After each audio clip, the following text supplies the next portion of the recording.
আসসালামু আলাইকুম। আমরা এখন আছি সিদ্ধারপুর কালাবাগি বাজার সংলগ্ন, পাশেই খননকৃত কপোতাক্ষ নদ।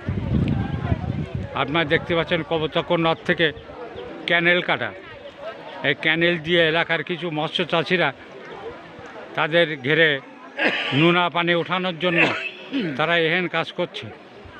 এহেন কাজ করার কারণে এই যে ক্যানেল কাটার কারণে এলাকা প্লাবিত, বিভিন্ন রাস্তাঘাট, দোকানপাট, বাড়িঘর ভীষণ ক্ষতিগ্রস্ত, লক্ষ লক্ষ টাকার ক্ষতিগ্রস্ত এলাকার লোকজন। আমি আপনাদেরকে দেখাচ্ছি, দেখেন কপোতাক্ষ নদের নোনা পানি।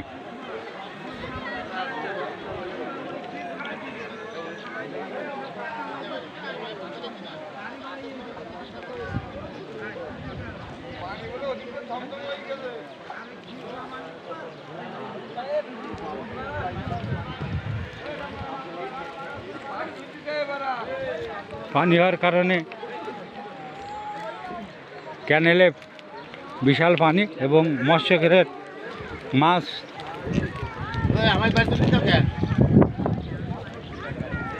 এখানে আসায় এলাকাবাসী জাল দিয়ে মাছ ধরছে। আমি দেখাচ্ছি আপনাদেরকে। আমার দোকান বুড়ি গেছে, তা দেখলি না তুমি? জাল দিয়ে মাছ মাইতি, তুমি মাছ দেখতে চাও? কি হয়েছে? দোকান গেছে বুড়ি। তোমার দোকান বুড়ে গেছে, তাতে ক্ষতিগ্রস্ত হয়েছো তুমি? এরকম কত টাকার ক্ষতিগ্রস্ত হয়েছো বলো?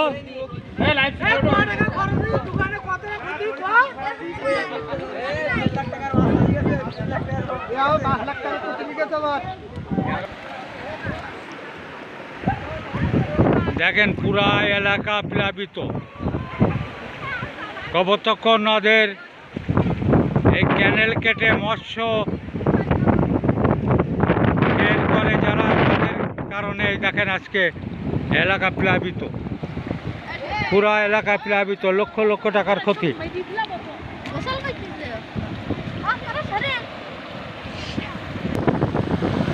দেখেন কিভাবে পানি ঢুকছে।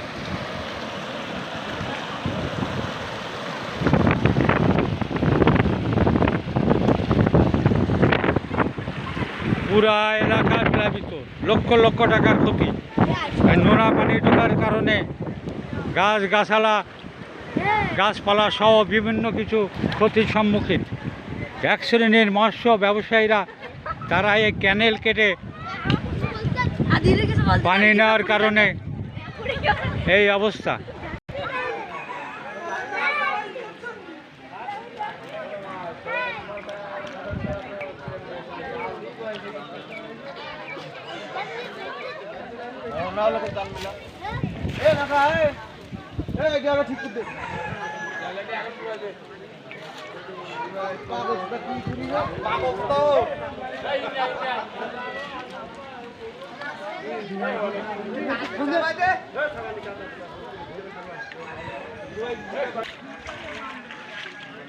আশেপাশে প্রতিটা বাড়িতে পানি ঢুকছে, আশেপাশের লোকজন ভীষণভাবে ক্ষতিগ্রস্ত। দেখেন পানির হাত থেকে বাঁচার জন্য দেখেন বেরিয়ে দেওয়া, যাতে বাড়ির ভিতরে পানি না প্রবেশ করে, তার জন্য। বাড়ির ভিতর তো পানি আছেই, তারপরেও বাইরে দেখেন কি অবস্থা। রাস্তাঘাট, রাস্তা তো নেই। এই কালাবাগি বাজার থেকে অবদা পর্যন্ত এই রাস্তাটা একেবারেই নাই, পানির তোড়ে শেষ। দেখেন কীভাবে নোনা পানি ঢুকছে, পরিবেশের জন্য খুবই ক্ষতিকর এই নোনা পানি। ঊর্ধ্বতন কর্তৃপক্ষ এ ব্যাপারে জানে কিনা আমরা জানি না, তবে আমরা শুনেছি যখন মৎস্যঘেরে পানি ওঠানোর জন্য ওয়াবদার ওখান থেকে ক্যানেল কাটা হয়, তখন ঊর্ধ্বতন কর্তৃপক্ষকে ম্যানেজ করছে বলে আমরা জানতে পারি। আর দেখেন প্রতিটা বাড়ির ভিতরে পর্যন্ত পানি।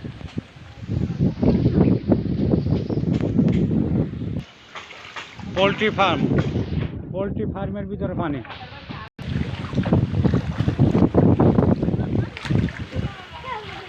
দেখেন কীভাবে রাস্তা দিয়ে পানি ঢুকছে, এদিকে সব পানি ভর্তি।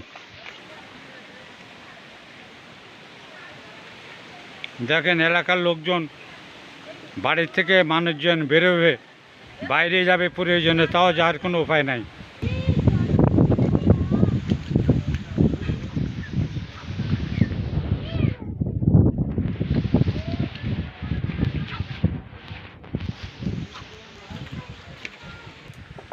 রান্নাঘরে পানি উঠায়, রান্না করারও খুবই অসুবিধা। এমন অবস্থা অনেক পরিবার আছে। কি কি হয়েছে? তার মানে এই পানির অবস্থা ওঠার কারণে রান্না বান্না করতে পারছো না? না, 3 দিন পরে একজন বাড়িতে ভাত জ্বালায় নেই। আচ্ছা, ঠিক আছে। সব সব হলো বুড়ি। মোহাম্মদ বাহারুল ইসলাম, হ্যাঁ। এরা হচ্ছে চায়ের দোকান এবং সাথেই ঘর, ঘর বাড়ি এই জায়গায়। এটা বসত বাড়ি। এই দেখেন তার ভিতরে কি অবস্থা, পানি উঠছে।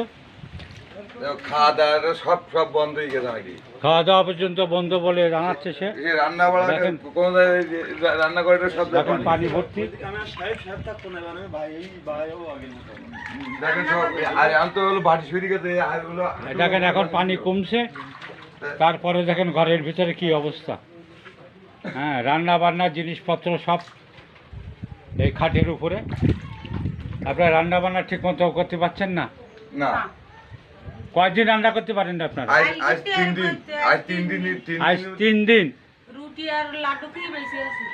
রুটি আর লাড্ডু খেয়ে বেঁচে আছেন। এই 3 দিন এই পানি ওঠার কারণে আপনার রান্না বান্না কোনো কিছু করতে পারেননি। এর ভেতরে একটু দেখো। আর দোকান তো অচল না? হ্যাঁ, দোকানে হচ্ছে দোকানটা বন্ধ, দোকানের ভিতরে পানি আর পানি। দেখেন কি অবস্থা, আপনাদেরকে আমি দেখাচ্ছি। এটা হচ্ছে কালাবাগি বাজার। হ্যাঁ, হাঁটু পর্যন্ত পানি ছিল। হ্যাঁ, আমি তো বাড়ি সরি গেছে। আচ্ছা, কালাবাগি বাজার, বাজারের চিত্র দেখেন। বাজারের ভিতরে পানি আর পানি। এই যে দোকানপাট, দোকানের ভিতরে পানি আর পানি আর পানি। অনেক দোকান তারা বন্ধ করে বসে আছে।